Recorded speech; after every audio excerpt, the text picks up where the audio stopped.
Hello students, thermal physics के next lecture में आ जाइए। देखिए, पिछले लेक्चर में हम लोगों ने क्या पढ़ा, एडियाबेटिक प्रोसेस के बारे में पढ़ा है, जिसमें क्या होता है, एक्सपेंशन होने पर एडियाबेटिक का मतलब क्या है, सिंपल कि कोई हीट सिस्टम के अंदर ना तो इंटर करेगी ना ही एग्जिट करेगी। ठीक है।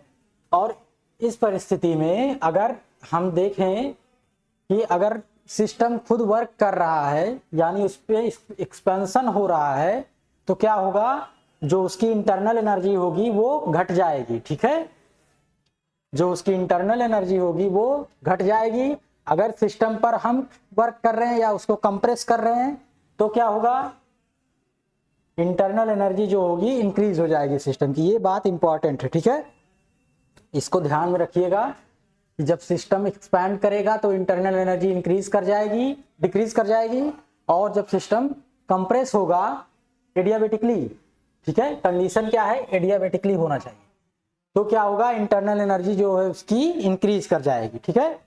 अब आ जाइए, नेक्स्ट जो है आपका टॉपिक है एडियाबेटिक इक्वेशन ऑफ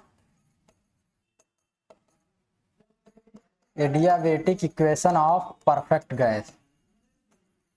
ये भी इंपॉर्टेंट है, adiabatic equation of perfect gas. ये क्या है, इसके बारे में देख लेते हैं। चलिए, कंसीडर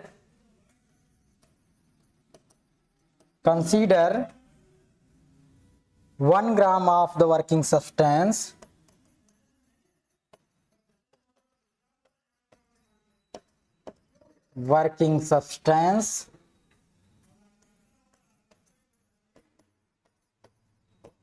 यहां पर आइडियल गैस को लिया गया है। ठीक है,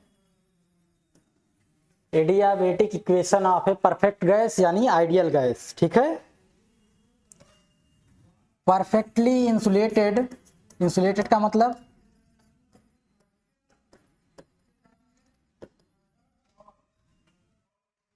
फ्रॉम द सराउंडिंग्स,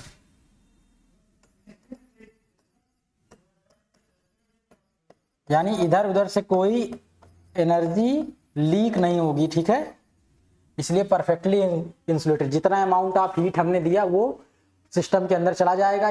वो सिस्टम अपनी एनर्जी को अपनी, जैसे कोई सिस्टम हो गया सिंपल, आप देखिए, मान लेते हैं कोई कुकर या पॉट हो गई जिसको नीचे से हम लोग हीट दे रहे हैं बर्नर के through.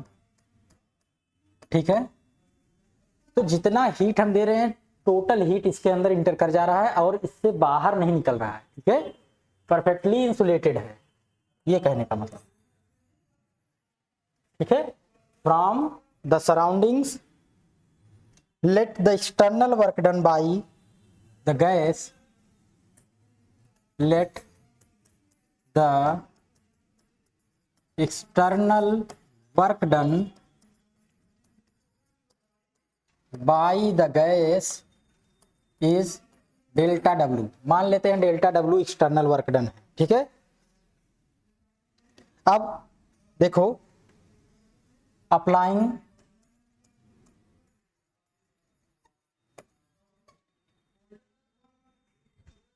First law of thermodynamics. First law apply करते हैं। इंसुलेटेड का मतलब ये हो गया कि परफेक्टली इंसुलेटेड है ना, तो हीट अंदर भी नहीं जाएगी। ठीक है, ध्यान रखना, सिस्टम जो है उस पर हम लोग वर्क कर सकते हैं पर कोई हीट ट्रांसफर नहीं होगी, ना तो सिस्टम के अंदर ना ही सिस्टम के बाहर। ठीक है, तो फर्स्ट लॉ हम लोग अप्लाई कर रहे हैं। डेल्टा क्यू इक्वल टू क्या होगा, du प्लस डेल्टा डब्ल्यू। अगर हम लोग डेल्टा क्यू अमाउंट का हीट सिस्टम को देते हैं तो वो क्या करता है, दो जगह पे खर्च करता है अपना हीट, एक एक्सटर्नल वर्क डन में और दूसरा अपनी इंटरनल एनर्जी के इंक्रीमेंट में। यही फर्स्ट लॉ है। ठीक है, बट हियर देखिए, डेल्टा क्यू क्या होगा, जीरो होगा। ठीक है, डेल्टा क्यू जीरो होगा क्योंकि प्रोसेस एडियाबेटिक है। ठीक है, यानी कोई हीट सिस्टम के अंदर ना तो जा रही है ना ही बाहर आ रही। ठीक है, अब ये अप्लाई कर दिया एंड डेल्टा डब्ल्यू कितना होगा, P into change in volume. ठीक है, dV। अब देखो, इसको अगर हम लोग यहाँ पर रखें तो क्या होगा, 0 du प्लस इक्वेशन नंबर 1 है, मान लेते हैं ये इक्वेशन मानते चलिए, ठीक है, प्लस पी डी वी, ठीक है।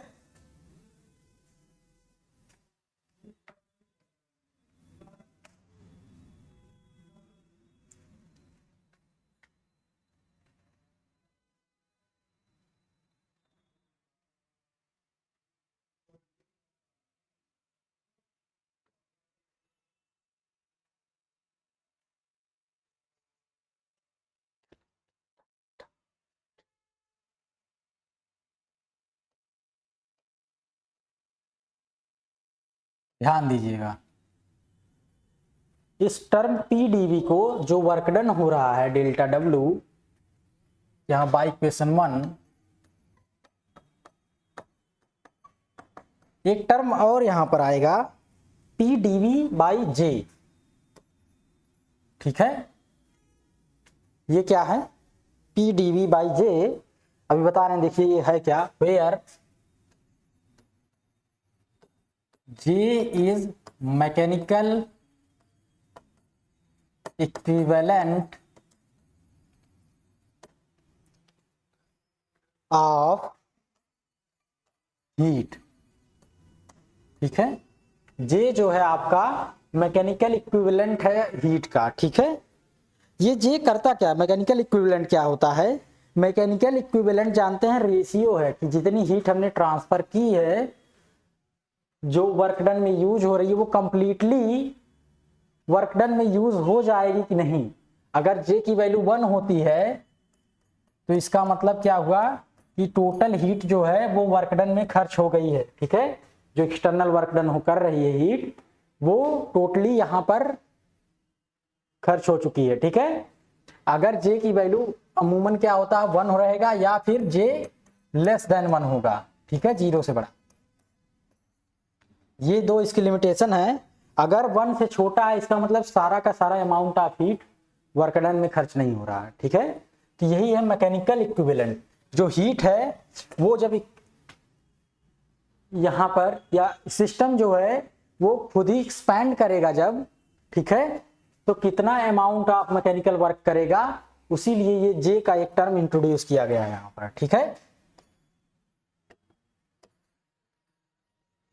अब आ जाते हैं, देखिए ये है कुछ नहीं, केवल मैकेनिकल इक्विवेलेंट ऑफ हीट है, ठीक है, जो रेशियो बताएगा कि कितना अमाउंट ऑफ हीट जो है वर्क डन में कन्वर्ट हो सकता है, ठीक है। अब देखिए, as external work done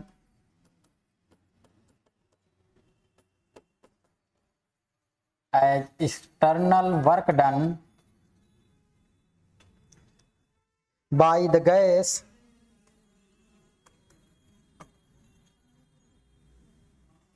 at the cost of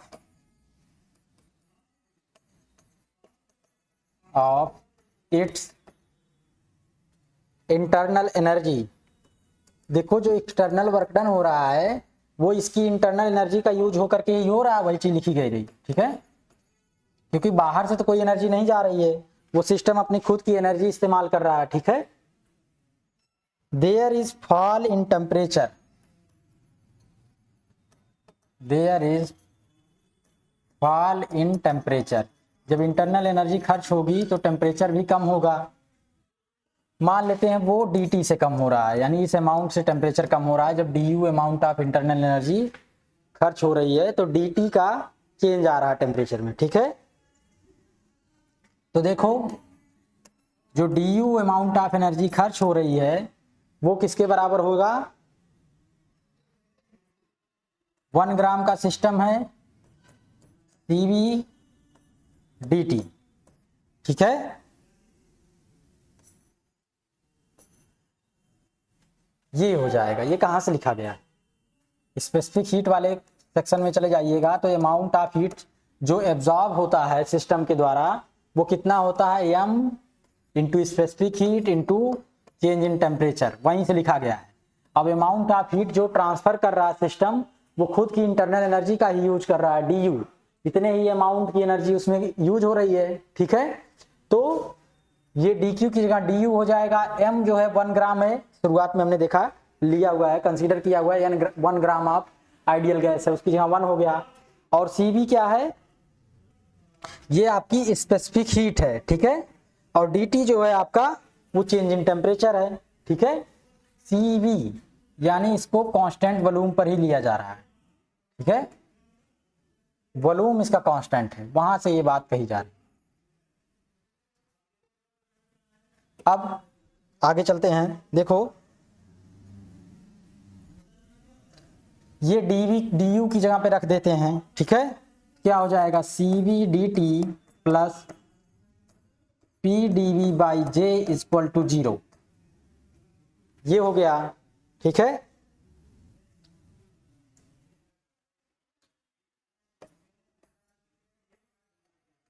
equation number 2, 3 and 4, ठीक है। अब आइडियल गैस के लिए जानते हैं हम लोग, फॉर, यहां पर लिख लीजिए, for an ideal gas PV जो होता है, गैस इक्वेशन क्या होता है, nRT के बराबर होता है, ठीक है। ये बात हम लोग जान, ठीक है। और N इंटू R जो है, यहां 1 ग्राम के लिए या कहें कि 1 मोल के लिए लिया जा रहा है, तो PV जो होगा वो सिंपल RT के बराबर हो जाएगा, ठीक है। PV जो है वो सिंपल RT के बराबर हो जाएगा फॉर n इक्वल टू 1, ठीक है। या यहां पर PV को ऐसे लिख लीजिए, ठीक है। NR जो है, N इंटू R जो है वो एक कांस्टेंट ही है, ठीक है। उसकी जगह एक नया कांस्टेंट हम लोग ऐड कर दे रहे हैं, वो ज़्यादा अच्छा रहेगा, ठीक है। PV equal to RT small r, ठीक है, क्योंकि 1 ग्राम हमेशा 1 मोल के बराबर नहीं होगा, ठीक है।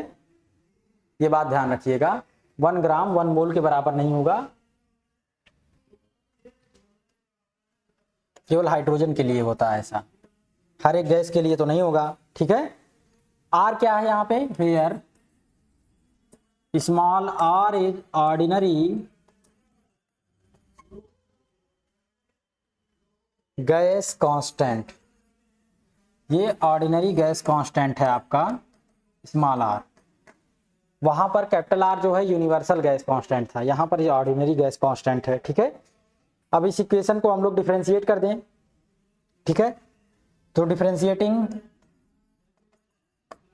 इक्वेशन नंबर 5 क्या आएगा, देखो P को एक बार कांस्टेंट लें, D का डिफरेंशिएशन dV प्लस V को कांस्टेंट लें, P का differentiation dP equal to R into dt। R जो है कांस्टेंट है इसलिए ऐसा हो गया, ठीक है। ये डिफरेंशिएशन ही है, ध्यान दीजिएगा, किसी वेरिएबल के रिस्पेक्ट में डिफरेंशिएट करेंगे और नीचे वाले टर्म को हटा देंगे वेरिएबल को, ठीक है। 6, अब substituting the value of dt into the equation 4, now substituting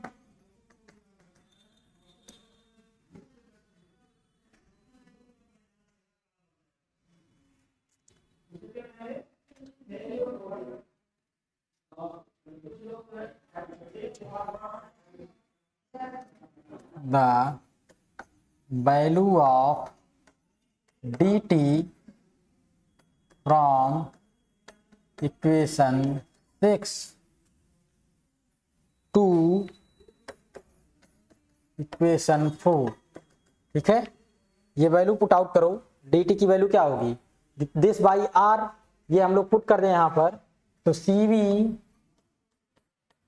PdV plus VdP by R plus PdV by J equal to 0, ठीक है। ये हो जाएगा, 2 वेरिएबल में हो गई इक्वेशन। अब यहां पर देखो CV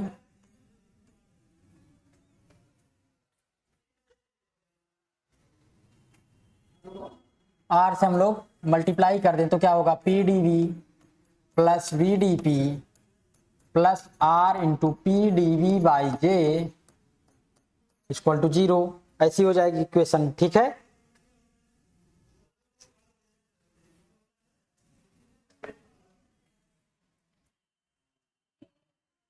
ध्यान दीजिएगा। ठीक है, अब आ जाते हैं हम लोग, आर जो है वो किस अमाउंट के बराबर है। मेयर फार्मूले से देखो, जो आर बाई जे है आपका here, R by J equal to C P minus C B. ठीक है, ये मेयर फार्मूले से लिखा जा रहा है। ठीक है, C P minus C B equal to capital R था वहां पर, यूनिवर्सल गैस कांस्टेंट, तो ordinary gas constant by mechanical equivalent, ये रेशियो जो है वो कैपिटल आर के बराबर है। ठीक है, ये बात याद रखिएगा। ठीक है, सब चीजों का प्रूफ तो नहीं मिल पाएगा, ठीक है, पर वहां से ये बात लिखी जा रही है। ठीक है, तो इसको हम लोग यहां पर इंक्लूड करते हैं तो क्या हो जाएगा, C V P D V plus V D P plus R by J की जगह पर देखो C P minus C V into P D V equal to 0। ठीक है, ऐसे हो जाएगा। अब C V into P D V, C V into P D V ये कैंसिल आउट हो जाएंगे, बचेगा क्या, C V into V D P plus C P into P D V equal to 0, ऐसे बचा। ठीक है, डिवाइडिंग बाई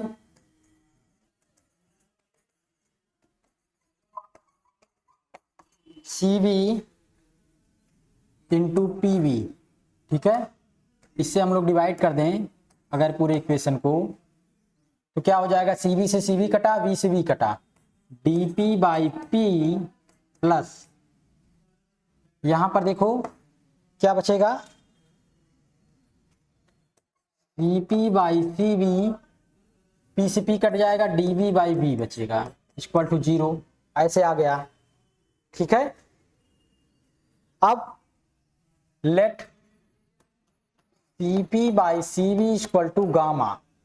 ठीक है, गामा ठीक से बनाइएगा, ये आपका एक रेशियो है specific heat at constant pressure and specific heat at constant volume, उसको हमने गामा ले लिया। ठीक है, तो ये वैल्यू अगर हम लोग पुट कर दें तो क्या हो जाएगा, D P by P plus gamma D V by V equal to 0। ठीक है, अब इसको हम लोग इंटीग्रेट अगर कर दें तो क्या हो जाएगा, ये log p plus gamma log v equal to कोई कांस्टेंट होगा। ठीक है, यहां पर log p प्लस यहां पर इंटीग्रेट कर रहे हैं। ठीक है, इंटीग्रेट करना आ रहा है आप लोगों को, कोई दिक्कत तो नहीं है ना इंटीग्रेट करने में। 1 बाई एक्स लॉग एक्स होता है, तो 1 by P 1 by V log log हो जाएगा, गामा तो कांस्टेंट है, ये log v to the power gamma equal to सी।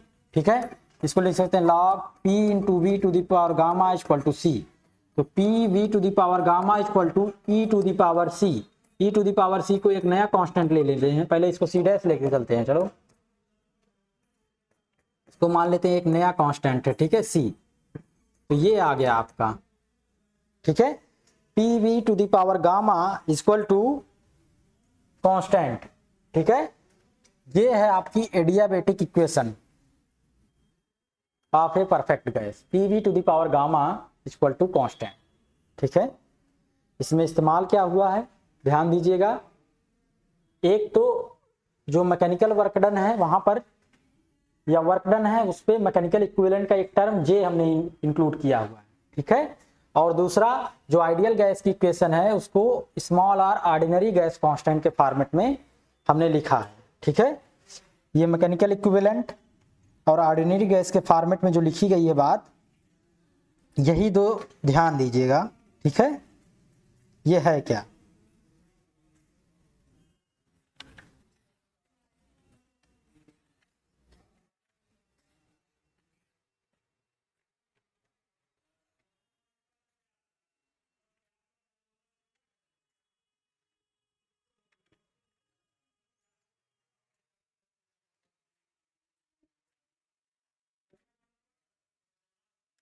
जो आपका आइडियल गैस इक्वेशन है जहां पर इसका प्रूफ है, ठीक है, वो आपके सिलेबस में नहीं है, इसीलिए ये थोड़ी सी कठिनाई है, ठीक है। आइडियल गैस इक्वेशन क्या है वो हम लोग डायरेक्ट यूज कर रहे हैं, ठीक है। पर जानते रहिएगा n इंटू आर जो है मेन जो आइडियल गैस इक्वेशन है वो यही nRT। n number of moles है, r यूनिवर्सल गैस कांस्टेंट है, t टेम्परेचर है, p और प्रेशर v वॉल्यूम है, ठीक है। तो ये है मेन। अगर n इंटू आर कॉन्स्टेंट है उसकी जगह पर एक नया कांस्टेंट यहाँ पर ऐड किया गया ऑर्डिनरी गैस कांस्टेंट को, ठीक है, क्योंकि n नंबर ऑफ मोल्स के फॉर्मेट में है, ठीक है। वहां पर एक नया कांस्टेंट हमने ऐड किया है और उसके सेंस में हमने इसको पूरा का पूरा वो किया है, कैलकुलेट किया है, ठीक है। अगर इसके अकॉर्डिंग आप चलेंगे r by J equal to capital R है तो n की r की जगह पर क्या था n into R by J equal to capital R, तो n और j दोनों बराबर आ रहे हैं यहाँ से। इसका मतलब नंबर ऑफ मोल्स जो है वो j मैकेनिकल इक्विवेलेंट के बराबर आ रहा है, ठीक है। ये बात थोड़ी सी अटपटी लगेगी पर जो आपका प्रूफ है वहां पर दो बातें ध्यान रखनी है। r बाई जे जो है वो Cp माइनस Cv के बराबर होगा और j जो मैकेनिकल इक्विवेलेंट है वो यहाँ पर इंक्लूड हुआ है, ठीक है। दूसरे तरीके भी हैं प्रूफ करने के जिसमें ये सब इस्तेमाल ना हो पर थोड़े से और कॉम्प्लिकेट पड़ जाते हैं, ठीक है, वो भी हम लोग कर सकते हैं, कोई दिक्कत नहीं है, ठीक है। वैसे वही करें तो कोई दिक्कत नहीं है क्योंकि इसको हमने इसकी ज़रूरत पड़ती है कहीं पर, इसलिए कर रहे हैं, ठीक है। हम लोग अपना सिंपल तरीके से भी कर सकते हैं, जे को हटा दें, चलो मैंने बुक के हिसाब से कर दिया, जे को हटा देते हैं, ठीक है। मैकेनिकल इक्विवेलेंट कोई टर्म ही नहीं है, यहाँ पर nRT रख लें, ठीक है, या RT रख दें सिंपल,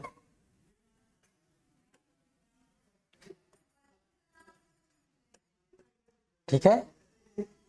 ये हो गया nRT where r is N capital R is universal gas constant हो जाए, ठीक है। सब कुछ ऐसे रहने दो, कैपिटल R ही रहने दो, ठीक है। यहाँ पर आ जाओ तो यहाँ पर क्या आएगा n इंटू आर और यहाँ पर मेयर फार्मूले में Cp minus Cv equal to capital R था 1 मोल के लिए, जब n मोल होगा तो n इंटू आर हो जाएगा, तो उसकी जगह पर रख देंगे तो आसानी से ये आपका प्रूफ हो जाएगा, ठीक है। लेकिन जिसका हो सकता है कहीं आगे यूज आए, ये लिखा इसीलिए गया है, ठीक है, तो इसको हम लोग वैसे ही कर लेते हैं, कोई दिक्कत नहीं, ठीक है। जैसा बुक में है वैसे ही इसको कन्वर्ट करके कर लेते हैं। हो सकता है मैकेनिकल इक्विवेलेंट का यूज हो कहीं, तब आपको कंफ्यूजन होगी, ठीक है, इसलिए कर दे रहे हैं। नहीं होगी तो सिंपल तरीके से कर लीजिएगा, बहुत आसान है, ठीक है, कुछ नहीं करना है यार। यहाँ जे हटा दीजिएगा, मैकेनिकल इक्विवेलेंट छोड़िए, ठीक है। मान लेते हैं पूरा का पूरा हीट जो है वो कन्वर्ट हो गया। अब यहाँ पर आ जाए nRT अपना जो इक्वेशन है सिंपल वही रख ले, ठीक है, और कैपिटल R को मान लेते हैं क्या होगा यूनिवर्सल गैस कांस्टेंट होगा यहाँ पर, ठीक है। फिर यहाँ पर nRDT, फिर आ जाइए यहाँ पर J तो हट गया, यहाँ पर n इंटू आर है, n इंटू आर से मल्टीप्लाई कर देंगे तो n इंटू कैपिटल R यहाँ पर हो जाएगा, J तो है नहीं, n इंटू कैपिटल R जो होगा वो Cp माइनस Cv के बराबर होगा, ठीक है। जो आपका मेयर फार्मूला है वो 1 मोल के लिए है, Cp minus Cv equal to R, ठीक है। ये फॉर n इक्वल टू 1 ये वहां पर कंसिडरेशन ली गई है, जाके देखिएगा फिर से मेयर फार्मूले में, वहां जो कंसिडरेशन ली गई है वो 1 मोल के लिए ही ली गई है, ठीक है। जो पर आइडियल गैस इक्वेशन इस्तेमाल की गई है Pv इक्वल टू R2 वो 1 मोल के लिए इस्तेमाल की गई है। जब n मोल होता है तो Cp minus Cv equal to n into R हो जाता है, ठीक है। ये general equation n into R होती है एक्चुअली, ठीक है। तो उसकी जगह पर Cp माइनस Cv रख के फिर आगे हम लोग कैलकुलेट कर लेंगे, ठीक है, तो आसानी से हो जाएगा, ठीक है। अब आ जाते हैं हम लोग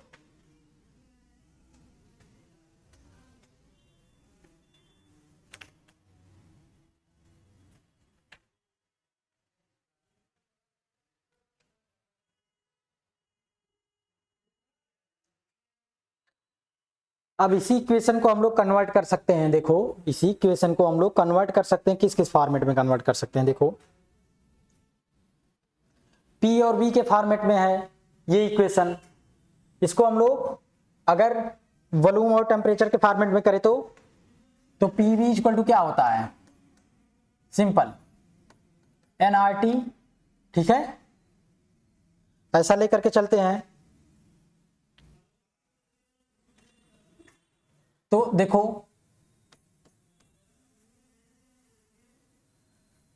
पीवी की power gamma equal to constant, अगर वॉल्यूम और टेम्परेचर के टर्म करना है तो पी वाला टर्म गायब करना होगा। यहाँ पर हम लोग क्या लेकर चले हैं, small R ordinary gas constant लेकर के चले हैं, तो वही लेकर चलते हैं, ठीक है। कंफ्यूज मत होइएगा, ये स्मॉल आर है और गामा जो होगा वो थोड़ा सा अलग तरीके से लिखा जाएगा, ठीक है। पी इक्वल टू क्या होगा, आर टी बाई वी, और इसको यहां पर लिखिए क्या हो जाएगा, R T by V, V to the power gamma equal to constant, ठीक है, या सी के बराबर। यहां पर आर जो है उसको हम लोग इधर भेज देते हैं, ये आर है ये गामा है, ठीक है, ध्यान से आर को इधर भेज दें कांस्टेंट में, तो वो कांस्टेंट में आपका एक और नया कांस्टेंट डिवाइड हो जाएगा तो दूसरा कांस्टेंट बन जाएगा, और यहां बचेगा T V to the power gamma minus one, ठीक है, V to the power gamma minus one equal to नया कांस्टेंट हो जाएगा सी डैश, डबल डैश ले लीजिए, ठीक है, क्योंकि सी डैश ले चुके हैं एक बार। ये हो गया टेम्परेचर और वॉल्यूम में परफेक्ट गैस की इक्वेशन एडियाबेटिक, ठीक है। और अगर हम लिखें प्रेशर और टेम्परेचर के फॉर्म में, प्रेशर और टेम्परेचर के फॉर्म में, तो वॉल्यूम को आपको चेंज करना होगा यहीं से। वॉल्यूम क्या आएगा, आर टी बाई पी, और फिर आर की वैल्यू यहाँ, बी की वैल्यू यहाँ पर रखिए वॉल्यूम की वैल्यू, तो pressure R to the power gamma T to the power gamma upon P to the power gamma equal to constant C है, ठीक है। R to the power gamma इधर आ जाएगा, कांस्टेंट में डिवाइड हो जाएगा तो एक नया कांस्टेंट हो जाएगा, मान लेते हैं सी ट्रिपल डैश, ठीक है। पी और P to the power gamma, इसको हम लोग क्या लिख सकते हैं,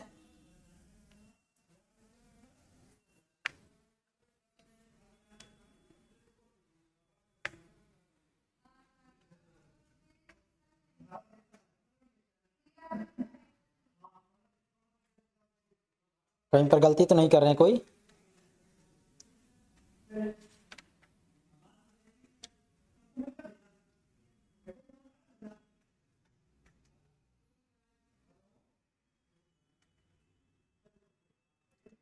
ठीक है, ठीक ठीक, ये हो जाएगा आपका p to the power 1 minus gamma into T to the power gamma equal to एक नया कांस्टेंट, ठीक है। या इसको लिख सकते हैं सिंपल, यहां पर ये लिख लीजिए, ठीक है। p को अगर हम लोग नीचे लेके आए तो p to the power gamma minus one ऐसे हो जाएगा। अब इसको हम लोग रिवर्स कर सकते हैं तो क्या हो जाएगा, p to the power gamma minus one upon T to the power gamma equal to 1 by triple dash, ठीक है। या फिर क्या कर दें, ये गामा है, आर और गामा में थोड़ा सा अंतर करके लिखिएगा आप, ठीक है। ये 4 डैश लगा दें, ठीक है। कांस्टेंट 1 बाई कांस्टेंट, इसका हम लोग किसी 1 में किसी भी कांस्टेंट से अगर डिवाइड करें तो एक कांस्टेंट आएगा, उसको नया कांस्टेंट ले लिया गया है, ठीक है। आप 1 2 करके C1 C2 करके करिए, आसान रहेगा, ठीक है। यहां पर C1 ले लीजिएगा, यहां पर C, यहां पर C2 C3 C4 कर दीजिएगा, ठीक है। कांस्टेंट है, किसी तरीके से आप रिप्रेजेंट करिए, कोई फर्क नहीं पड़ता, ठीक है। ये जो इक्वेशन आ गई ये भी परफेक्ट गैस इक्वेशन है प्रेशर और टेम्परेचर के टर्म में। तो 3 तरह की इक्वेशन बन के आ रही है एडियाबेटिक इक्वेशन, ठीक है। अलग अलग वेरिएबल के टर्म में इक्वेशन अगर लिखनी हुई तो प्रेशर और वॉल्यूम, वॉल्यूम और टेम्परेचर, और प्रेशर और टेम्परेचर के फॉर्मेट में ये आपकी एडियाबेटिक इक्वेशन है परफेक्ट गैस की, ठीक है। ये बात ध्यान रखिएगा, 3 फॉर्मेट में इसको कन्वर्ट कर सकते हैं। आपको बताया था शुरू में, किसी भी सिस्टम, किसी भी वेरिएबल को डिफाइन करने के लिए हम लोगों को, या किसी भी सिस्टम की इंटरनल एनर्जी या वर्क डन को डिफाइन करने के लिए केवल 2 ही वेरिएबल की जरूरत पड़ती है। तो 2 ही वेरिएबल से ये जो इक्वेशन ऑफ परफेक्ट गैस है उसको रिप्रेजेंट किया गया है 3 तरह की आई है, ठीक है। जिस फॉर्मेट की होगी याद किए रहिएगा इसको सिंपल, और इसको अपने हिसाब से कन्वर्ट कर लीजिएगा, ठीक है, जिसकी जरूरत होगी। अब आ जाते हैं साइक्लिक प्रोसेस क्या होती है, ठीक है। साइक्लिक प्रोसेस आपकी क्या होती है देख लीजिए। देखिए साइक्लिक प्रोसेस आपकी है, साइक्लिक प्रोसेस का मतलब ये हुआ, प्रेशर वॉल्यूम डायग्राम से समझने की कोशिश करिए, ठीक है। मान लेते हैं कोई सिस्टम है जो यहां पर है, जिसका प्रेशर P है, P1 है, वॉल्यूम V1 है, ठीक है। ये पॉइंट A है, यहां पर है। वो किसी प्रोसेस के थ्रू उसमें चेंजिंग आ रही है, कुछ हो रहा है, ऐसा एनर्जी हम दे रहे हैं या खुद एक्सटर्नल वर्क कर रहा है, अपना खुद इंटरनल एनर्जी यूज कर रहा है, कुछ भी कर रहा है, वो पोजीशन B तक आ रहा है, ठीक है, जहां पर उसका प्रेशर P2 है, वॉल्यूम V2 है, ठीक है। और फिर क्या कर रहा है, B से आने के बाद फिर से वापस अपने पॉइंट पोजीशन ये C के थ्रू आ रहा मान लेते हैं, फिर से उसी P पर लौट जा रहा है, ठीक है, D के थ्रू, ठीक है। उस रास्ते से नहीं जा रहा है, दूसरे तरीके से A पर लौट आ रहा है। तो इस तरह की प्रोसेस जो होगी वो होगी साइक्लिक प्रोसेस, ठीक है। साइक्लिक प्रोसेस का मतलब है सिस्टम में जो चेंजिंग आएगी फिर दोबारा वो अपने ओरिजिनल पोजीशन पर पहुंच जाएगा, ठीक है। यानी जहां से शुरू किया है वहीं पर वो फिर से पहुंच जाएगा। ढेर सारी चेंजिंग आते आते देखो यहाँ पर अलग अलग प्रेशर वॉल्यूम होता जाएगा, फिर यहाँ पर भी इसी तरह से वो अलग अलग सिस्टम ऐसे प्रोसेस के थ्रू गुजरेगा कि उसमें ढेर सारी चेंजिंग आएगी, लेकिन आखिरकार वो फिर अपनी ही ओरिजिनल पोजीशन पर पहुंच जाएगा, ठीक है। तो ऐसी प्रोसेस जो होगी प्रेशर वॉल्यूम डायग्राम में उसको साइक्लिक प्रोसेस कहेंगे।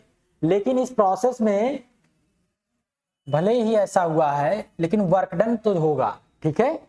इस प्रोसेस में कुछ ना कुछ वर्क जो है वो आपका होगा, उसी को हम लोग कैलकुलेट कर रहे हैं, ठीक है। For the cyclic process, for the cyclic process, the first law can be written as, देखो फर्स्ट लॉ को एक दूसरे फॉर्मेट से हम लोग लिख रहे हैं, क्या होता है, dq equal to du plus dw, ठीक है। मान लेते हैं dq अमाउंट ऑफ हीट उसने इस्तेमाल की, ठीक है। तो साइक्लिक प्रोसेस है,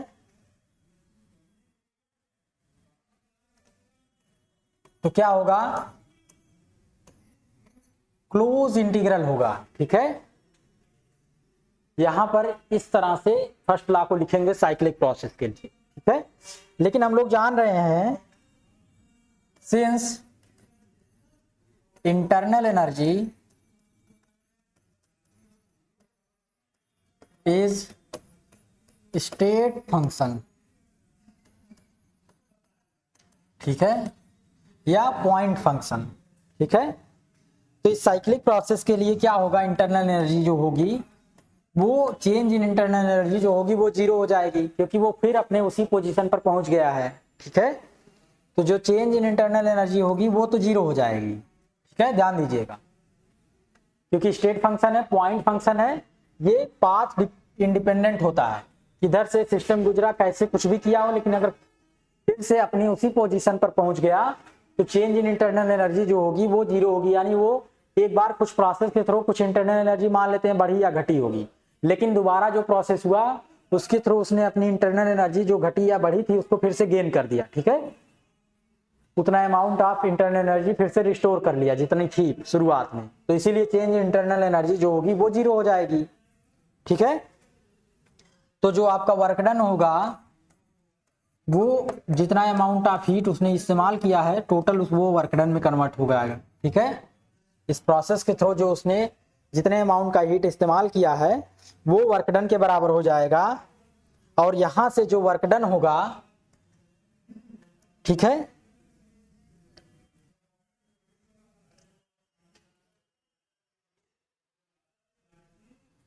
Hence, the amount of heat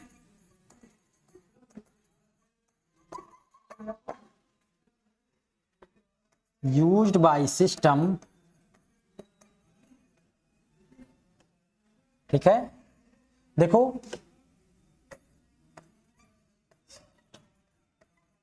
will be Q कितना होगा, देखो मान लेते हैं जो क्लोज इंटरवल डी क्यू है, इंटीग्रल डी क्यू, ये total Q amount of heat हुआ है, ये वर्क डन के बराबर है, ठीक है, close integral of D W. और क्लोज इंटीग्रल डी डब्ल्यू का मतलब ये हुआ कि ये जो टोटल एरिया है पीवी डायग्राम में ए सी बी डी ए इसी के बराबर होता है, ठीक है।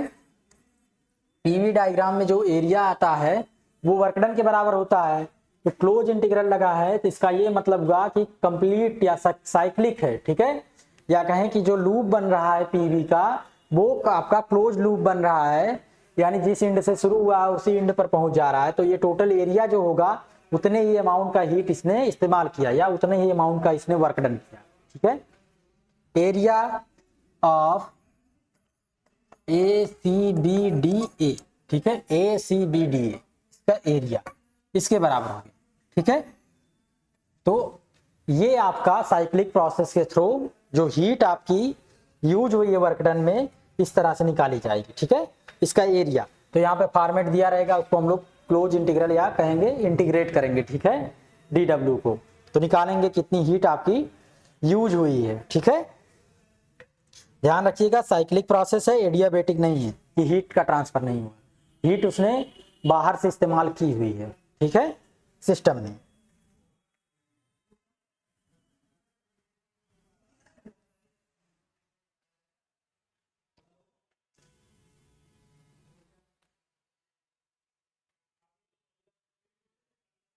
अब एक और है सिस्टम, ये सिंपल जो है आइसोलेटेड सिस्टम की बात कर रहे थे, अगर नॉन आइसोलेटेड सिस्टम की बात करें वो कैसे सिस्टम्स होते हैं उसके बारे में भी चर्चा कर लेते हैं, ठीक है।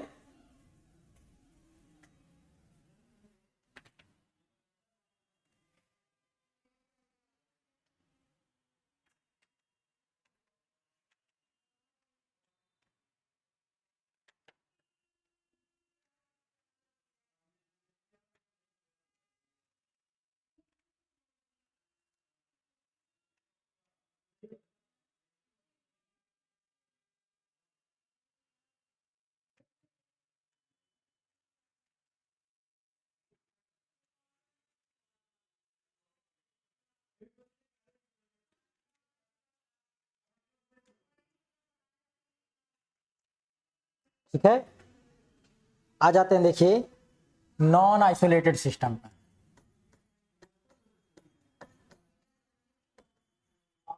नॉन आइसोलेटेड सिस्टम या कहें इंटरनल एनर्जी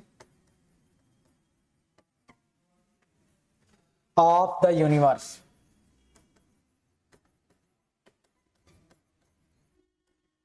ये क्या है इसके बारे में पढ़ लेते हैं, ठीक है। Non isolated system, system and surrounding together, आपको यूनिवर्स के बारे में बताया था, सिस्टम एंड सराउंडिंग ये टोटल मिल करके यूनिवर्स बनाएंगे, ठीक है। एक सिस्टम होगा उसके चारों तरफ जो कुछ भी स्पेस है सब कुछ जितने ऑब्जेक्ट्स हैं सब ऐड कर दिए जाएं तो पूरा पूरा यूनिवर्स हो जाएगा, ठीक है। टुगेदर constitutes यूनिवर्स, ठीक है। In isolated system, in a non isolated system,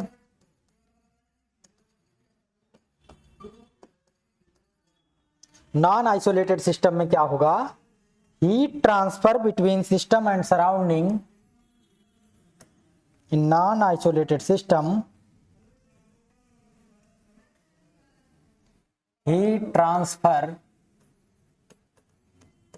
between system and surrounding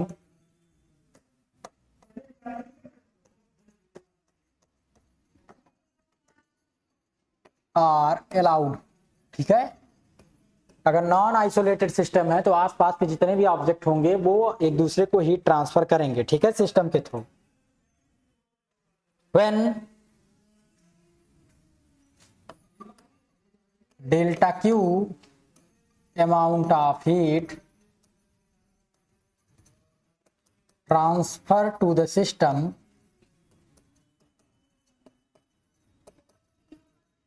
then its internal energy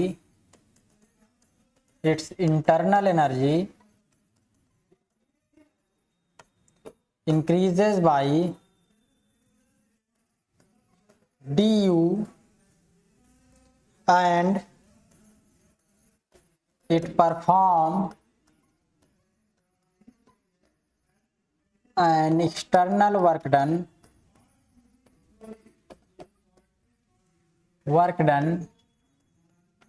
dw, ठीक है, या कहें डेल्टा डब्ल्यू। ठीक है, तो क्या होगा, जो total amount of heat transfer होके आई है डी क्यू ही लेके चलो यार, एक ही नोटेशन लेके चलो, बार बार, एक बार डी एक बार डेल्टा।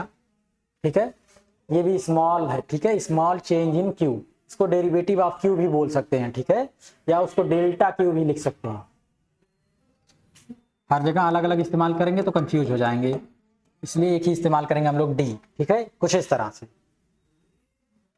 ठीक है, ये हो गया आपका फर्स्ट लॉ ऑफ थर्मोडायनेमिक्स से जो हीट आपकी ट्रांसफर हुई है डी क्यू, वो इंटरनल एनर्जी में इंक्रीमेंट और डी डब्ल्यू के बराबर है।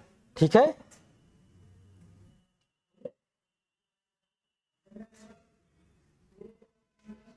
और देखो, जब work done by the system होगा तो डी डब्ल्यू क्या होगा, पॉजिटिव होगा। ठीक है, तो डी यू को क्या लिख सकते हैं, D Q minus D W.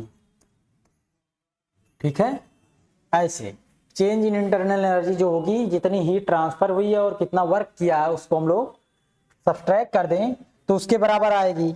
ठीक है,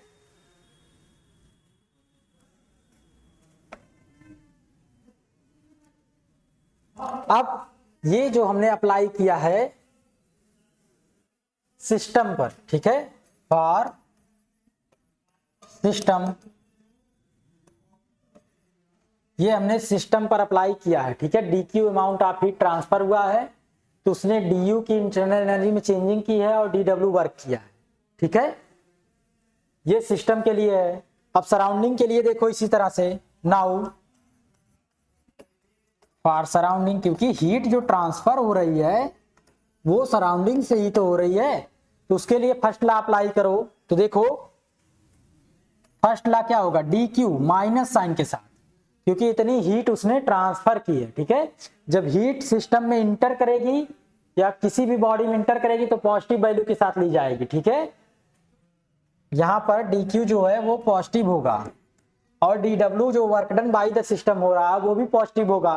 ठीक है, और सराउंडिंग के लिए डी क्यू क्या हो जाएगा, निगेटिव हो जाएगा, इतना अमाउंट ऑफ हीट वहां पर ट्रांसफर हो गई। तो उसमें क्या क्या चेंजिंग आएगी, उसमें देखो क्या क्या चेंजिंग आएगी।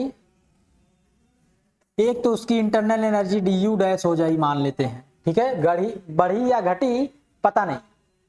ठीक है, मान लेते हैं डी यू डैश हो गई, और वर्क डन जो होगा जब हीट जो है वहां से ट्रांसफर हो जाएगी। ठीक है, तो क्या होगा, work done on the system या ऑन द सराउंडिंग करना होगा। ठीक है, किसी भी बॉडी से हीट निकालने के लिए हमें उसके ऊपर कुछ ना कुछ वर्क करना पड़ेगा। ठीक है, तो वो मान लेते हैं डी डब्ल्यू वर्क डन हुआ है। ठीक है, और वो भी निगेटिव के साथ, साइन जो होगा वो निगेटिव होगा। एक एक बात ध्यान से समझिएगा, ठीक है, नहीं तो पूरा कंफ्यूज हो जाएंगे। सराउंडिंग पर हमें वर्क करना पड़ेगा वहां से D Q amount of heat निकालने के लिए। ठीक है, तो उसकी इंटरनल एनर्जी में कुछ चेंजिंग होगी, अगर उस पर हमने वर्क किया है तो वर्क डन जो लिया जाएगा, जितना वर्क डन हमने किया मान लेते हैं डी डब्ल्यू है, वो निगेटिव में लिया जाएगा। ठीक है, वर्क डन दोनों सेम यहां पर लिया गया है। क्यों सेम लिया गया है? क्योंकि जितना हीट ट्रांसफर किया सिस्टम में, उसने जितना वर्क किया है उतना ही वर्क हमें यहां पर करना पड़ेगा सराउंडिंग से हीट उतनी निकालने में। ठीक है, तो ये दोनों क्वांटिटी बराबर यहां पर आई हुई है इसीलिए। ठीक है, अब यहां से चेंज इन इंटरनल एनर्जी अगर निकाल लें हम लोग तो क्या हो जाएगा, dW माइनस dQ। ठीक है, कुछ इस तरह से आ जाएगी सराउंडिंग के लिए। ठीक है, अगर सिस्टम और सराउंडिंग टोटल इंटरनल एनर्जी अगर हम लोग देखें, now net change in internal energy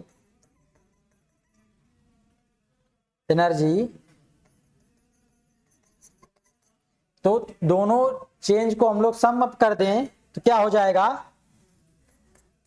system और प्लस सराउंडिंग टोटल की इंटरनल एनर्जी में कितनी चेंजिंग आएगी, du प्लस du डैश कर दें। ठीक है, तो दोनों को ऐड कर देंगे तो क्या हो जाएगा, जीरो हो जाएगा। देखो इतनी क्वांटिटी पॉजिटिव में, इतनी क्वांटिटी निगेटिव में।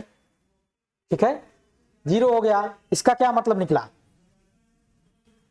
यानी जो यूनिवर्स की इंटरनल एनर्जी जो है वो कांस्टेंट रहेगी, उसमें कोई चेंजिंग नहीं आती। ठीक है, सिस्टम प्लस सराउंडिंग से law of conservation of energy निकल के आती है। ठीक है, जो टोटल एनर्जी है यूनिवर्स में सब उसकी इंटरनल एनर्जी होती है। जितनी टाइप की एनर्जी है पूरे यूनिवर्स में वो सब की सब इंटरनल एनर्जी में ही आते हैं। ठीक है, hence total energy of the universe remain constant. ठीक है, इसमें कोई चेंजिंग नहीं आती है, टोटल एनर्जी जो है वो वही रहेगी। ठीक है, या कहें उसकी इंटरनल एनर्जी। ठीक है, यूनिवर्स जो होगा वो टोटल एनर्जी जो होगी उसकी वो कांस्टेंट होगी। इसमें आपस में एक दूसरे के ट्रांसफॉर्मेशन होता रहेगा, लेकिन जो ओवरऑल पूरे यूनिवर्स की एनर्जी है वो कांस्टेंट होती है। ठीक है, उसमें कोई चेंजिंग नहीं आती। ये इस एक्सप्रेशन से एक छोटे से प्रूफ के थ्रू हम लोग डिराइव कर लिए हैं। ठीक है, ये बात इतनी बड़ी बात बताई जा रही है एक छोटे से टॉपिक के थ्रू कि टोटल एनर्जी जो यूनिवर्स की आई है वो आपकी कांस्टेंट होगी। ठीक है, वो उसमें कोई चेंज नहीं है, उसका अमाउंट कितना है ये नहीं पता। ठीक है, अब आ जाते हैं, देखिए आइसोथर्मल प्रोसेस क्या होती है।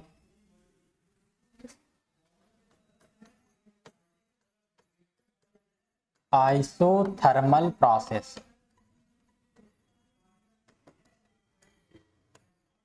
ठीक है, आइसोथर्मल प्रोसेस का मतलब ये हुआ कि टेम्परेचर जो है वो सिस्टम का कांस्टेंट है। ठीक है, चलिए मान लेते हैं कोई सिस्टम किसी प्रोसेस के थ्रू एक पॉइंट ए से पॉइंट बी तक जा रहा है आइसोथर्मली। ठीक है, अब ज्यादा बातें हम लोग लिखेंगे नहीं बल्कि डायग्राम के थ्रू और इक्वेशंस के थ्रू समझेंगे। ठीक है, इधर P चेंज हो रहा है, इधर B है। इस बात को जो हमने बोला है इसको आप लिख सकते हैं।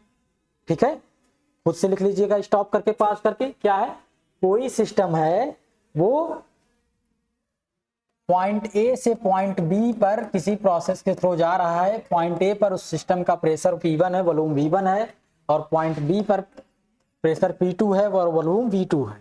ठीक है, और आइसोथर्मली जा रहा है यानी टेम्परेचर जो है उसका कांस्टेंट। ठीक है, ये हो रहा है। तो देखो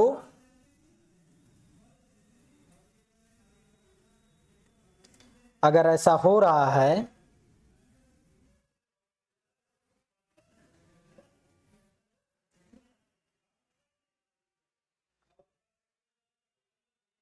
अच्छा, एक और चीज थी, ये सारी बकवास जो हुई है यहाँ पर adiabatic equation of perfect gas, यहाँ पर आप लोग ना 1 मोल ले लीजिएगा तो 1 ग्राम कुछ ऐसा होता नहीं है, बकवास है ये।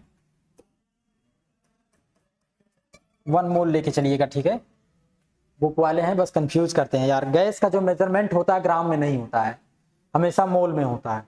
ठीक है, ये आपका स्टैंडर्ड मेजरमेंट है कितने मोल है, एक मोल में कितने एटम्स होंगे गैस के या कितने मॉलिक्यूल्स होंगे, 6.022 इंटू 10⁻23 एवोगैड्रो नंबर के बराबर होते हैं। ठीक है, तो जो मेजरमेंट होता है गैस का वो ऐसे ही होता है, ग्राम में कुछ ऐसा नहीं होता। ठीक है,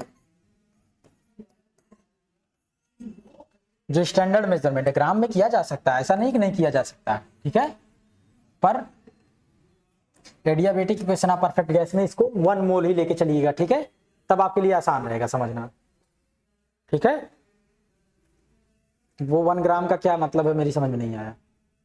ठीक है, आइसोथर्मली यहां पर हो रहा है ये प्रोसेस। ठीक है, तो देखो अगर आइसोथर्मल हो रहा है तो यहां पर हमें वही दिखाना है। क्या दिखाना है, देखो now for n moles of the gas PV equal to क्या होगा, ये मान लेते हैं कोई आइडियल गैस है। ठीक है, कोई आइडियल गैस है जिसमें A से B पोजीशन तक वो पहुंच रही है। ठीक है, किसी प्रोसेस के थ्रू या कहें आइसोथर्मल प्रोसेस के थ्रू पहुंच रही है A से B पर। ठीक है, तो n moles of the ideal gas लिखिए, आइडियल गैस पीवी जो होगा वो NRT के बराबर होगा। ठीक है, अब हम लोग यही इस्तेमाल करेंगे, फालतू चीजें नहीं इस्तेमाल करेंगे। ठीक है, ये इक्वेशन ध्यान रखिएगा। ठीक है, now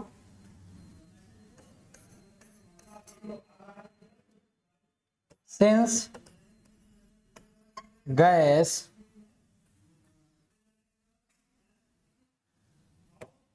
now since ideal gas is undergoing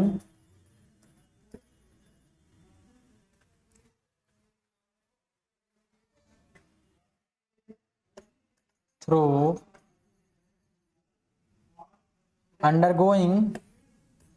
from point A to point B through isothermal process,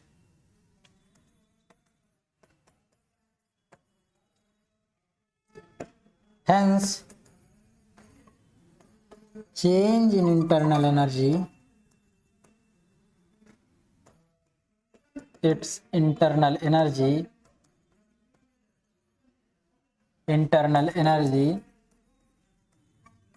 du equal to 0। ठीक है, आइसोथर्मल प्रोसेस के लिए जो चेंज इन इंटरनल एनर्जी होती है वो 0 होती है। ठीक है, इंटरनल एनर्जी जो होता है वो सीधे डायरेक्ट टेम्परेचर का फंक्शन होता है। Since internal energy directly depend on depends on temperature of the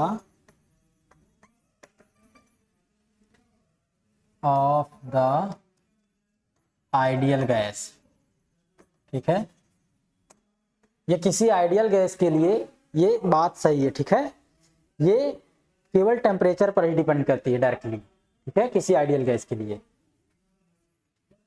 ठीक है, इस बात का भी हमने प्रूफ वगैरह नहीं किया है कि कैसे इंटरनल एनर्जी डायरेक्टली डिपेंड कर रही है आइडियल गैस के टेम्परेचर पर ये बात आप याद रखिएगा। ठीक है, जो du होगा इंटरनल एनर्जी में जो चेंजिंग होगी वो 0 हो जाएगी। तो जितना अमाउंट ऑफ हीट ए से बी आने में हमने अमाउंट ऑफ हीट कुछ ना कुछ तो दिया ही होगा ना, क्योंकि इंटरनल एनर्जी में तो कोई चेंजिंग नहीं आ रही, यानी इंटरनल अपनी खुद की इंटरनल एनर्जी का यूज करके ए से बी तक नहीं पहुंच रहा है वो गैस। ठीक है, बाहर से एनर्जी यूज हो रही है, तो बाहर से जो dq अमाउंट ऑफ एनर्जी होगी वो यूज हो करके du प्लस dw में होगी। तो du तो 0 है, तो जितना अमाउंट ऑफ हीट हमने दिया वो टोटल वर्क डन में कन्वर्ट हो गया। यानी अगर सिस्टम को आइसोथर्मल प्रोसेस के अंडर रखा जाए तो जितना अमाउंट ऑफ हीट हम देंगे वो टोटली क्या हो जाएगा, वर्क डन में खर्च हो जाएगा। ठीक है, वो अपनी इंटरनल एनर्जी में कुछ भी यूज नहीं करेगा। ठीक है, अगर कोई आइडियल गैस होगी तभी और आइसोथर्मल प्रोसेस कराना होगा तभी। दो बातें हैं यहाँ पर, एक तो वो गैस आइडियल गैस होनी चाहिए और दूसरा आइसोथर्मल प्रोसेस होना चाहिए। ठीक है, टेम्परेचर जो है वो कांस्टेंट होना चाहिए। ठीक है, तभी ऐसा होगा।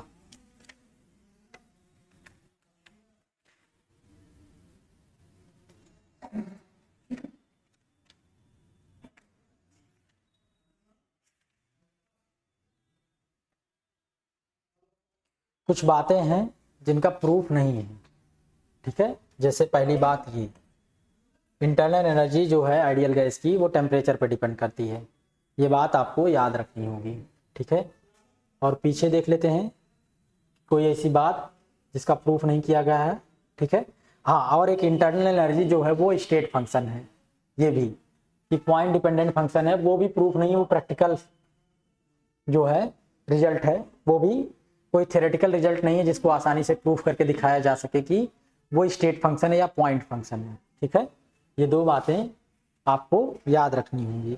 ठीक है, आप उसको मैथमेटिकली किसी भी इक्वेशन वगैरह के थ्रू दिखा नहीं सकते या कहीं डिराइव नहीं कर सकते इतनी आसानी से।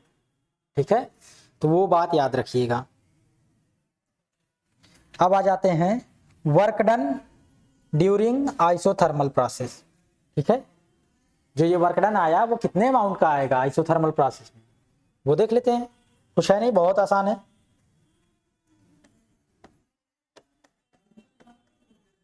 Work done during isothermal process, जो वर्क डन होगा इस प्रोसेस के थ्रू, देखो बी को इस पॉइंट पर मिला दीजिए और ए को मिला दीजिए। ठीक है, मान लेते हैं ये पॉइंट आपका स्मॉल ए है, ये स्मॉल बी है। ठीक है, और चेंज इन वॉल्यूम मान लेते हैं, छोटी सी स्ट्रिप ले लेते हैं जिसमें डीवी का चेंज हो रहा है वॉल्यूम में। ठीक है, और प्रेशर जो है वो आपका इस छोटे स्ट्रिप के लिए कांस्टेंट है। ठीक है, ऐसा मान के चलिएगा।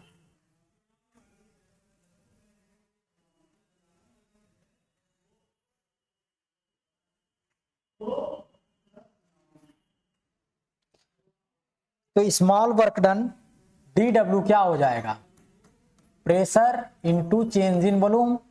ठीक है, इसके बराबर हो जाएगा। ठीक है, और टोटल वर्क डन डब्ल्यू क्या होगा, इंटीग्रेशन ऑफ डी डब्ल्यू। कहां से कहां तक इंटीग्रेशन, वॉल्यूम जो है V1 से V2 तक चेंज कर रहा है। ठीक है, इस पॉइंट पर वॉल्यूम V1 है, इस पॉइंट पर V2 है। ठीक है, तो वॉल्यूम जो है V1 से V2 तक बदल रहा है, इसलिए V1 V2 into D W हो जाएगा। ठीक है, तो V1 V2 और डी डब्ल्यू कितना है, PdV के बराबर है, कुछ इस तरह से। ठीक है,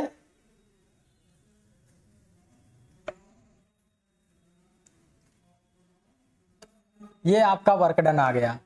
और ये वर्क डन किसके बराबर होता है, area of A B small B A and capital A. ठीक है,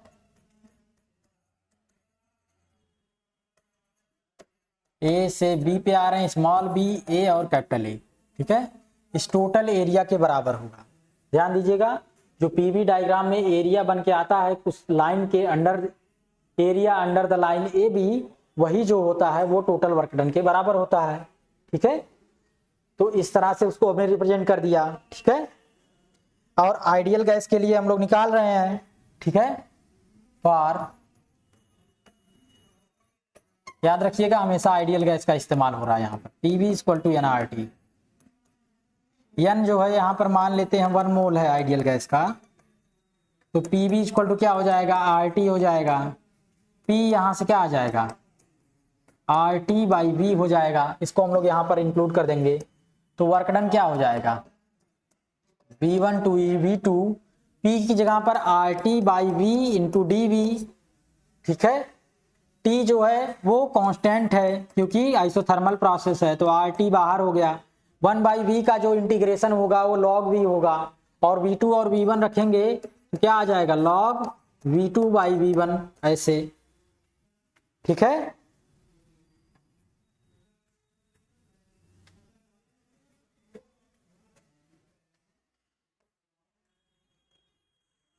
ये आपका वर्क डन हो गया, निकल के आया। ठीक है, अगर टी आपका कांस्टेंट है यहां पर, तो P इंटू वी क्या होगा, वो भी कांस्टेंट के बराबर हो जाएगा टोटल। देखो अगर T कांस्टेंट है तो R इंटू टी एक कांस्टेंट होगा, यानी P इंटू वी कांस्टेंट है, यानी कि P1 इंटू V1 और P2 इंटू V2 ये भी बराबर होंगे। देखो अगर प्रेशर, किसी भी गैस के लिए प्रेशर और वॉल्यूम का जो आपका मल्टीप्लिकेशन वो कांस्टेंट है, तो हर एक पॉइंट पर ये वैल्यू होगी ना, चाहे यहां पर ले चाहे यहां पर ले, दोनों का, यानी हर एक पॉइंट पर, हर एक पोजीशन पर प्रेशर और वॉल्यूम का जो मल्टीप्लिकेशन होगा वो कांस्टेंट होगा।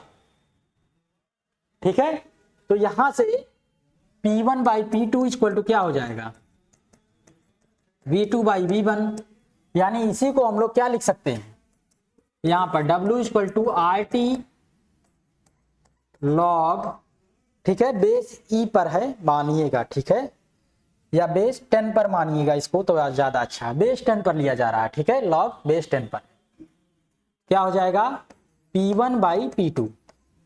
ठीक है, इतना अमाउंट ऑफ वर्क डन जो है वो निकल के आ गया।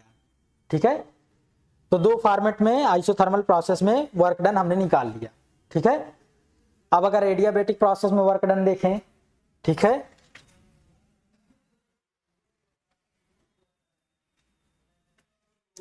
चलो एक और प्रोसेस देखते हैं, एडियाबेटिक।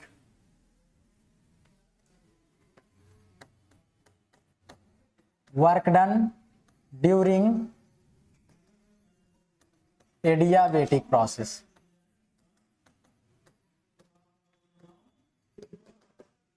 मान लेते हैं एडियाबेटिक प्रोसेस कोई है, उसका प्रेशर वॉल्यूम डायग्राम कुछ इस तरह से है। ठीक है, कोई सिस्टम जो है वो पॉइंट ए पर है, जहां पर उसका प्रेशर जो है P1 है और वॉल्यूम जो है V1 है,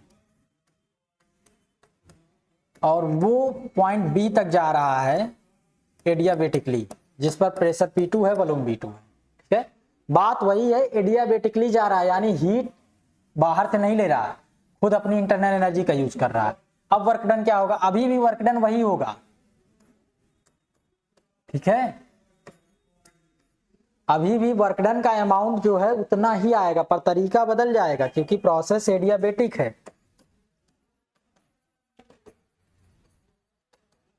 कैलकुलेट करने का तरीका बदल जाएगा, याद रखिएगा, वर्क डन तो उतना ही आएगा, पर उसको कैलकुलेट कैसे करेंगे वो तरीका दूसरा हो जाएगा।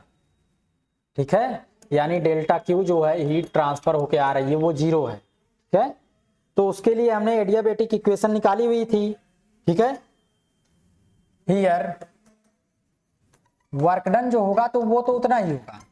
ठीक है, मान लेते हैं दो पॉइंट स्मॉल ऐसे और ऐसे, जहां पर प्रेशर लगभग सेम है। ठीक है, और वॉल्यूम जो है वो चेंज हो रहा है डीवी अमाउंट का, तो वर्क डन जो W होता है वो क्या होता है, integration of V1 V2 PdV, इसके बराबर होता है। पीछे हमने देखा वर्क डन का जो जनरल फॉर्मेट है वो यही है। ठीक है, कहां से कहां तक वॉल्यूम चेंज हो रहा है उसी के बराबर होता है, इनटू प्रेशर में मल्टीप्लाई करते हैं प्रेशर से। ठीक है, वही फॉर्मेट है। अब for adiabatic process of an ideal gas, अभी हमने निकाला हुआ है तो वो दोबारा नहीं करने वाले हैं। इक्वेशन निकाली हुई है ना एडियाबेटिक प्रोसेस के लिए, कौन सी इक्वेशन थी, PV to the power gamma equal to constant. Gamma जो है वो स्पेसिफिक हीट का रेशियो है, CP/CV है। ठीक है, तो ऑब्वियसली गामा की वैल्यू 1 से बड़ी होगी।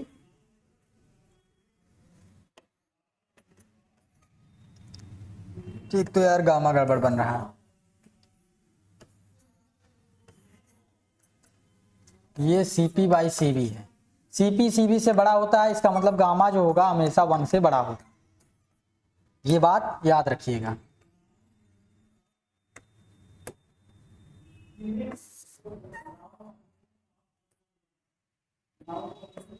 ठीक है, PV to the power gamma equal to constant. अब कांस्टेंट को मान लेते हैं K है,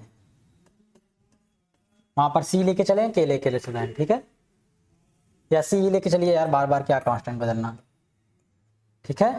पर सी तो स्पेसिफिक हीट होता है तो गड़बड़ हो जाएगा, के ही लेके चलिए, ठीक है। के हो गया, पी का टर्म जो आएगा क्या आ जाएगा, K by V to the power gamma, ये यहां पर हम लोग रख दें तो डब्ल्यू क्या हो जाएगा, V1 to V2 K by V to the power gamma dV, ठीक है। इसको आप कैलकुलेट करिए, के तो कांस्टेंट है, integration of V1 to V2 V to the power gamma dV minus gamma, ठीक है। के इंटीग्रेशन करेंगे क्या होगा, V to the power minus gamma plus 1 upon minus gamma plus 1 और V1 टू V2 ऐसे, के V2 एक बार रखेंगे बाई 1 माइनस गामा मान लेते हैं, यहां से बाहर निकल आया तो क्या हो जाएगा, V2 to the power minus gamma plus 1 minus V1 to the power minus gamma plus 1, ये आ गया, ठीक है।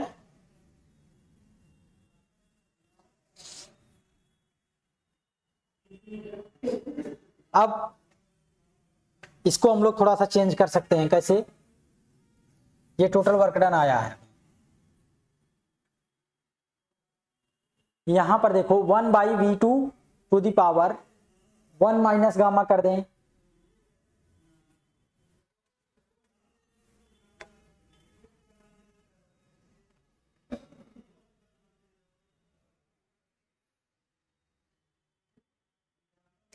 W इक्वल टू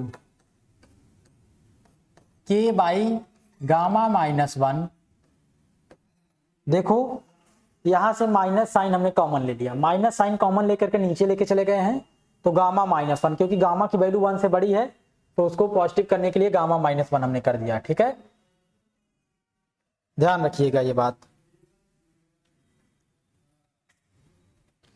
और यहां पर क्या हो जाएगा, अंदर इसको 1 बाई लिख सकते हैं, ये पॉजिटिव हो जाएगा, ये निगेटिव, तो ये पॉजिटिव हो जाएगा, इसको लिख सकते हैं 1 by V to the power gamma minus 1 minus 1 by V2 to the power gamma minus 1, ठीक है, ऐसे लिख दिया गया है, ये आपका V1 है, ठीक है। इक्वेशन को हमने कुछ इस तरह से कन्वर्ट कर दिया, देखो PV to the power gamma अगर कांस्टेंट है, इस इक्वेशन से क्या रिजल्ट निकल के आता है, प्रेशर और वॉल्यूम कुछ भी हो ये हमेशा ट्रू होगा, ठीक है, ये हमेशा ट्रू रहेगा और इक्वल टू किसके बराबर होगा, ये कांस्टेंट के की। तो के जो है यहां पर अंदर हम लोग इंक्लूड कर दें अगर, तो क्या हो जाएगा 1 by gamma minus 1 K by V1 to the power gamma minus 1 minus K by V2 to the power gamma minus, ठीक है, ऐसे कर दिया हमने। तो W इक्वल टू के की जगह पर P1 V1 to the power gamma और P2 V2 to the power gamma लिख सकते हैं, तो जहां पर V1 है वहां पर V1 वाला लिख लीजिए,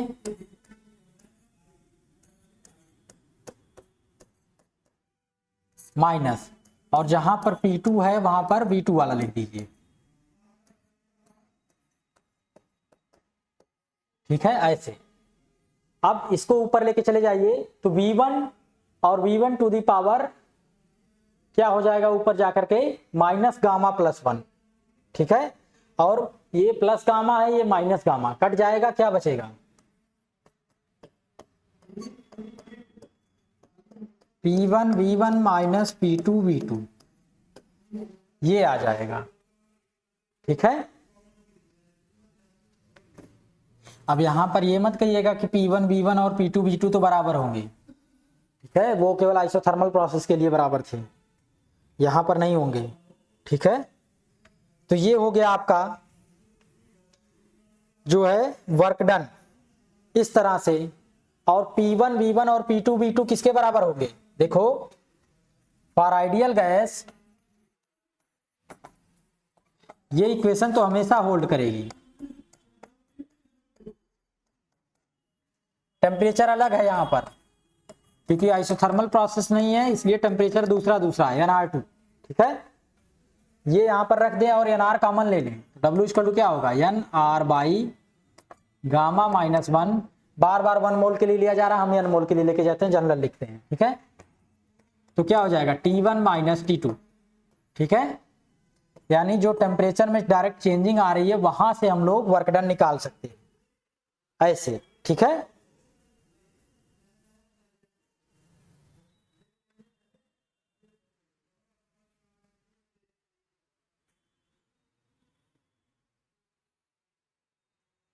इसका मतलब वर्क डन जो है एडियाबेटिक प्रोसेस में हो रहा है वो किस पे डिपेंड कर रहा है, इनिशियल और फाइनल टेम्परेचर पर, बाकी सब तो कांस्टेंट है। ठीक है, अगर यही आइसोथर्मल ले लिया जाए प्रोसेस,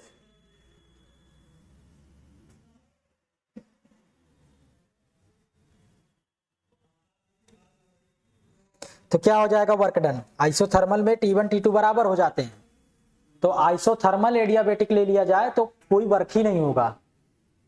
ठीक है, वही का वही रह जाएगा, 0।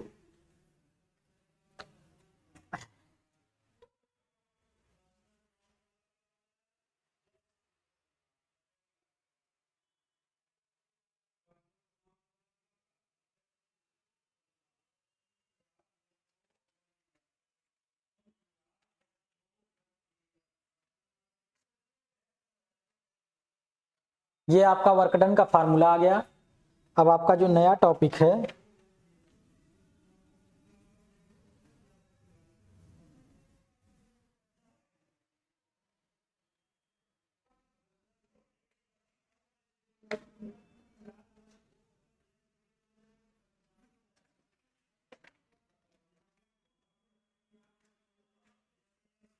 वो है अब आपका इंजन, हीट इंजन क्या होता है। ठीक है, या इंजन की इफिशियंसी क्या है, कार्नोट इंजन क्या है। ठीक है, ये आपका नया टॉपिक है हीट इंजन। इसमें 2 तरह के प्रोसेस हैं, पहले रिवर्सिबल और इरिवर्सिबल। ठीक है, इसके बारे में हम स्टडी करेंगे और कैसे हम लोग इसका कोफिशिएंट ऑफ परफॉर्मेंस निकालेंगे और कैसे इफिशियंसी इंक्रीज कर सकते हैं कार्नोट साइकिल की, ये पढ़ेंगे। ठीक है, ये हम लोग अपने अगले लेक्चर में देखेंगे। और कार्नोट थ्योरम क्या है,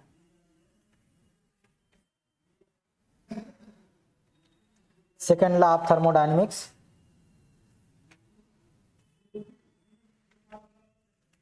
इन चीजों के बारे में हम लोग अपने अगले लेक्चर में पढ़ेंगे। ठीक है, ठीक है, यहीं पर हमारा लेक्चर एंड हो रहा है जो आपका। Thank you.